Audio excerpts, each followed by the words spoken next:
আজ স্তন ক্যান্সার সচেতনতা দিবস। এ উপলক্ষে জাতীয় প্রেস ক্লাবের সামনে শোভাযাত্রা বের করে বিভিন্ন সংগঠন। শোভাযাত্রায় অংশ নেন বিভিন্ন শিক্ষা প্রতিষ্ঠানের শিক্ষার্থী ও সংগঠকরা। দিবসটি উপলক্ষে প্রেস ক্লাবে আলোচনা সভার আয়োজন করে স্তন ক্যান্সার সচেতনতা ফোরাম। এতে ক্যান্সার বিশেষজ্ঞ অধ্যাপক ডাক্তার হাবিবুল্লাহ তালুকদার রাস্কিনের সভাপতিত্বে অংশ নেয় বিভিন্ন সংগঠনের প্রতিনিধিরা। এ সময় ওয়ার্ল্ড ক্যান্সার সোসাইটি বাংলাদেশের সভাপতি ডক্টর সৈয়দ হুমায়ুন কবির বলেন, লজ্জার কারণে অনেকেই উপসর্গ গোপন করে রাখেন, ফলে চূড়ান্ত পর্যায়ে গিয়ে ক্যান্সার শনাক্ত হওয়ার কারণে সুস্থ হওয়ার সম্ভাবনা কমে যায়। দেশে প্রতি বছর 13,000 নারী স্তন ক্যান্সারে আক্রান্ত হন, যার অর্ধেকেরও বেশি মৃত্যুবরণ করেন। আমাদের যারা মা আছে, আমাদের যারা বোন আছে, তাদের কাছে আমরা একটা মেসেজ দিতে চাচ্ছি যে তারা কিভাবে সুস্থ থাকতে পারবে। কারণ আমাদের দেশের 95% মানুষ হলো মুসলিম।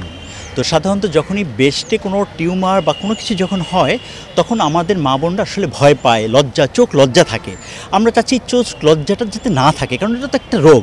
যেমন আমাদের শরীরে একটা কিডনি থাকে, আমাদের শরীরে একটা লিভার থাকে, সেরকম আমাদের মায়েদেরও দুটো স্তন্য থাকে। যে স্তন্য খেয়ে আমি বড় হয়েছি, আপনি বড় হয়েছেন, তাই না? তাহলে আমরা আমাদের মা বোনদেরকে ওই মেসেজটাই দিতে চাচ্ছি যে লজ্জা না রেখে আপনাদের যদি প্রবলেম দেখা যায়, বেশি কোনো ধরনের ব্যথা বা কোনো ধরনের ছোট টিউমার টাইপের কিছু দেখা যায়, সাথে স্কেলিংয়ে চলে আসার জন্য এবং নিজেরা সচেতন হতে হবে এবং আপনাদের যারা আছে স্কুল, কলেজ, মাদ্রাসা, বিভিন্ন জায়গায় সবাইকে সচেতন করতে হবে। একজন মানুষ যখন ক্যান্সার আক্রান্ত হয়, সে অর্থনৈতিক, সামাজিক, মানসিক এবং সব দিক থেকে ক্ষতিগ্রস্ত হয়। তো এই যে ক্ষতিগ্রস্ত হয়, যদি একজন বিবাহিত মহিলা ক্যান্সার আক্রান্ত হয়, তার স্বামী যাতে তার পাশে থাকতে পারে, তার ভাই যেন তার পাশে থাকতে পারে, তার বাবা যেন তার পাশে থাকতে পারে, এই মেসেজগুলো আমরা সাধারণ জনগণের মাঝে দিতে চাচ্ছি, যাতে আমরা পুরুষরা যারা আছি আমাদের মা বোনদের কাছে যাতে তারা সুন্দরভাবে তাদেরকে একটা সাপোর্ট দিতে পারি।